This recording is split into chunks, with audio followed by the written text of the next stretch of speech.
Près de l'embouchure du Rhône, la plage de Piémonçon s'étend à perte de vue.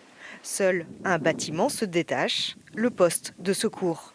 En période estivale, 4 sauveteurs surveillent les baigneurs et font de la prévention en bord de mer, une présence appréciée.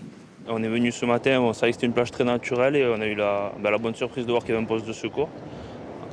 Quand on a des enfants, c'est toujours mieux que la baignade soit surveillée. Des sauveteurs difficiles à recruter. À une douzaine de kilomètres du premier village, cette plage est très isolée. Alors pour inciter les saisonniers à venir, les pompiers ont un partenariat avec la mairie d'Arles qui leur fournit un logement. Entre l'essence des voitures, le logement, ça aurait fait. Je pense que je ne serais pas venu en saison justement à cause de ce budget trop important peut-être. Mais là, comme j'ai le logement, je suis bien ici.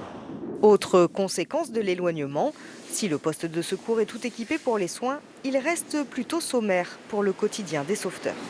Vu qu'on est dans un parc national, on n'a pas d'eau courante et on n'a pas d'électricité, on fonctionne au gaz, donc cuisson au gaz, frigo au gaz, et on a une cuve d'eau pour tout ce qui est douche et une palette d'eau qui peut nous tenir pour la saison.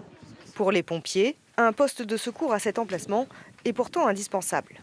On se retrouve directement à la mer, comme vous le voyez, hein, on n'est pas dans un golfe et on a des conditions de mer qui peuvent vite se dégrader. Et on se retrouve avec du courant, des vagues importantes, une fréquentation aussi importante, hein, parce qu'on a développé aussi les parkings, etc., pour accueillir les gens. Donc de nombreuses personnes viennent se baigner et donc on se doit de surveiller la plage.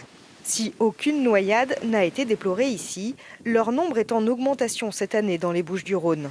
Hors Marseille, 27 noyades ont déjà été recensées, dont 12 mortelles.